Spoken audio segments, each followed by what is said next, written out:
Hello and welcome to a field somewhere in Illinois. Now, today I want to show you guys this. This is my camera. I haven't used it in a year and a half. OGs of the channel could remember the Miami Concours video. That's when I used it last. And I, haven't had any motivation to use it since. But that doesn't mean I didn't want to use it. I told myself that I would use it in the situation where I was around a very, very special car in a very cool place. And today, I have a special car in a very, very cool place. And in fact, it's super special because we're here in this field today with the Bugatti Chiron Supersport brought by the Hamilton Collection. We're here shooting it today. We got the boys all getting amazing photos of it, I'm sure. But look at this car, absolutely unreal, sitting so low here in the field. And this, arguably, is also the fastest car in the world, hitting a top speed of 304 miles an hour on Volkswagen's test track in Germany, Lesson, back in 2019. And well, now we have the fastest car in the world in a field, which is absolutely unreal.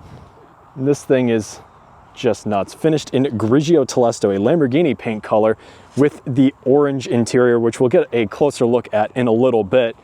But I mean, this thing just looks insane from all angles. I'm at a loss for words right now. And of course, I think the best part of these W16 Bugattis is just the performance figures and all of the numbers in general. So let's rattle some off. In the back here, you have an 8-liter quad turbocharged W16 engine, essentially two twin turbo V8s put together. Just an incredible masterpiece of an engine. And this is the last iteration of the W16 that you'll ever see in a road car before Bugatti replaces it with a V16 hybrid, which I'm also very excited for, but this is the end of the line. This is it. That power is delivered to all four wheels through a 7-speed dual clutch gearbox, as per tradition with all modern Bugattis. And of course, that propels it to its top speed, or theoretical top speed, of 304 miles an hour, because customer cars had to have been limited for safety reasons to only 273. So unfortunately, you can only go 273 in this car. I'm so sorry to anybody who's bought one of these. And I could name stats about this thing all day, like how at its top speed, you can drain its fuel tank in 9 minutes, and the water pump is powerful enough to fill a bathtub in 10 seconds, stuff like that. Just cool little facts about these cars that I just absolutely adore, because these are money, no object engineering projects. And I mean, it certainly shows in this car. This is the Super Sport version, as I mentioned before, the top speed version, the version that obviously reached 304 miles an hour. And to accomplish that, Bugatti have made it essentially a long tail. They have lengthened this car by probably around 2 feet, but it looks like a lot more than that, just giving it this insane silhouette that no other Chiron variant or any other Bugatti variant in the past has had. And it's just insane. And to complement that, it has this huge carbon fiber diffuser and the quad tip exhaust, one on top of the other. Just super cool. And of course, the spec is mental as well. I'll go more into depth on that later, but just check out the orange Bugatti badge here, and the orange accent on the engine cover is just absolutely insane. And we got the wing up as well. Just a super, super cool car. And it's an honor to be here today in this beautiful, beautiful Illinois field. We have plenty of those here in this state. And Bugatti has made more improvements to the front of this Supersport, namely this front bumper, which is just absolutely wild. Unlike anything else on any other Chiron that's ever been built, it just cuts through the air. Just an insanely effective and really good looking design. But also on the Supersport is these incredible holes in the fender to help air leave the wheel well and just channel it over the top of the car. And also, speaking of the fender and channeling air out of the wheel well, they also have these. So that's pretty darn cool. And we've decided to put Miller's GTI next to the Bugatti to get a sort of a two-car solution here before we head to the next spot. So we got the daily on one side and we got the race car on the other side.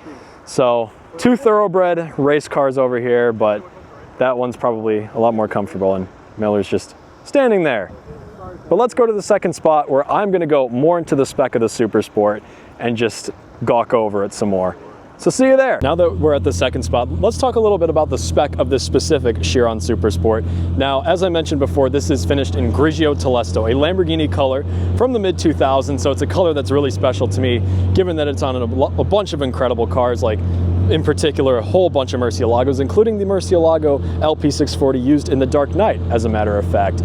And coupled with that, as also mentioned before, a whole bunch of orange accents. I pointed out those in the rear of the car, but there are a whole bunch of other orange details on the exterior, such as the brake calipers, the Bugatti badges on the center of the wheels, going around to the front, the orange 16 on the grille. Another detail that I like about this spec in general, and it also matches the interior, is that it matches with the US specific orange reflectors. That is a detail that I usually hate on any car and every car, just because it always interrupts the design and interrupts the spec. But on this, I think it complements it rather well. I mentioned before how the interior matches a lot of the orange accents in the exterior. And not only that, we're gonna get to ride in it today, and we're here with Tommy, good friend. Hello. Thank you for this today. Of course, you're very welcome. My first ever ride in a Bugatti, as a matter of fact, so this is gonna be interesting. It sure will. I'm excited. Me too. Been a long time coming. No, never thought that this would ever happen, so. This is a good one, this is a good one to do it in, for sure. Just the fastest one ever made, I mean, yeah, I'm will biased, ever make. One of the better specs, but again, I might be biased. Yeah, well, you know, after seeing this today, I think I might be a little biased as well, so. It's a special car. It's a very special car, and you know, I think it goes without saying, I think I prefer this over the 300 pluses as well. It's I just, do too.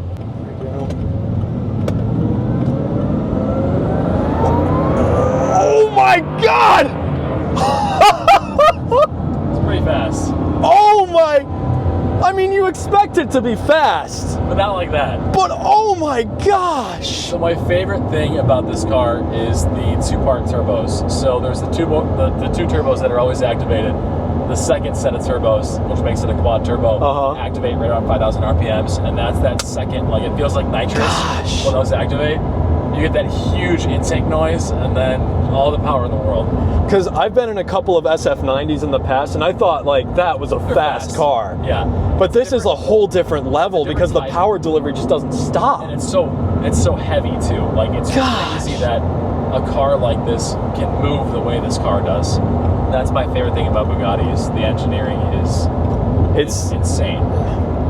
And like earlier in the video, I was rattling off just a bunch of figures, and that doesn't mean much. I mean, it's just a numbers game, but just feeling it in the back of your, like your chest compresses into your spine, and you feel like you're in the back of the car.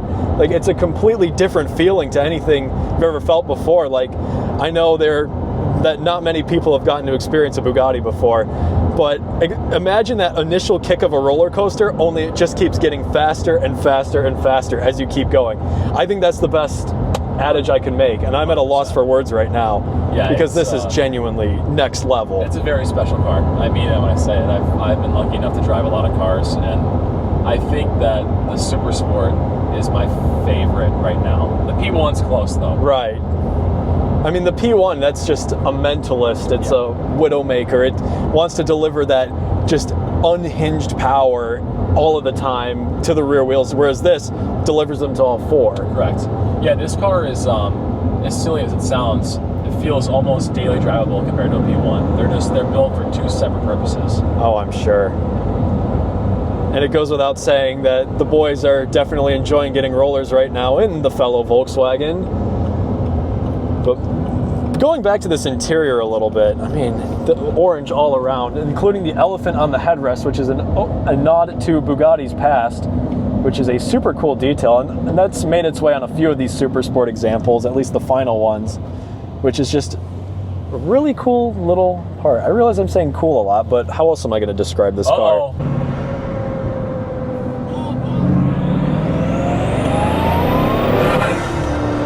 Just the whoochoo from the turbos.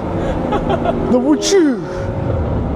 Just what a ferocious noise. It's like a tidal wave in your left ear, or in your case, your right, but my goodness. Can you imagine if this car didn't have a roof?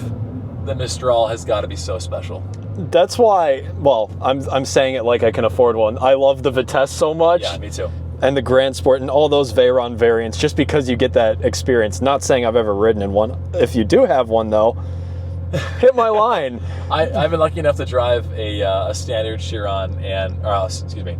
I've been lucky enough to have driven a standard Chiron and have been in a Vitesse, and the Vitesse is very special. God. It's amazing with the top off. That was always my favorite growing up, like seeing the blue with blue car. Yeah. Especially in Transformers 4. Like, oh yeah. I enjoyed that movie. I'm going to admit that here today. You heard it here first, folks. Me too. Transformers 4 is not bad. But God, that car was just gorgeous. Yeah, and it was. Like seeing the one at Gold Coast back in what, 2014? That was actually the first video I ever put up on YouTube. Really? Was just a bunch of pictures of cars I saw at Gold Coast. I still have it up, so awesome. Go check it out if you'd like. I don't recommend it though. Don't go check it out actually, because yeah, I edited it in iMovie on my dad's Mac, and then just put like the default iMovie music on it. That's funny. So the Doug DeMuro music, to be honest. That's amazing. I think it was one of the, actually no, it wasn't a Doug DeMuro song. It was Too Unhinged. And there are a lot of spotters here tonight. Not for this, as I will admit, but there's Trent.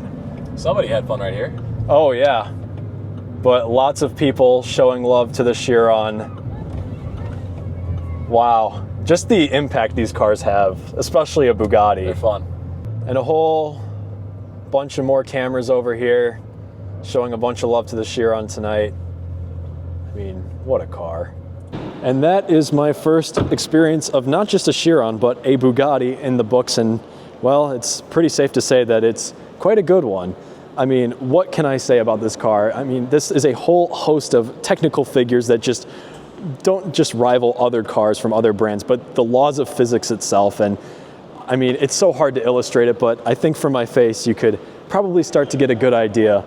But what an incredible day with such an incredible, incredible car. I know I say that a lot about a lot of cars, but this is genuinely something else. And it is just an honor to get to experience this. So huge thank you to Tommy from the Hamilton Collection for giving me a ride. And huge shout out to the boys as well for putting this photo shoot together. And go follow all these three on Instagram. They're gonna have some incredible photos up of this car from the events today. And I mean, look at just the horde of spotters here today coming to enjoy this car. I mean, the Bugatti is a cultural icon. This is a car that transcends the world of cars itself. And well, I mean, this could not be a better personification of that. If you guys did enjoy this video and want to see more cars like these, please like and subscribe. Please do it. I'm trying to get monetized very soon. But if you guys did enjoy this video, do that, because please. Good noise from the guy under there. But until next time, guys, this was me, Patrick, the King of Cars. Thank you for watching. Take care. And as a little bonus, on top of the Chiron, there's a Centenario. One of only 20 coupes. This one in particular modified by Bowden Auto House. Very, very loud car. But my goodness, is that cool.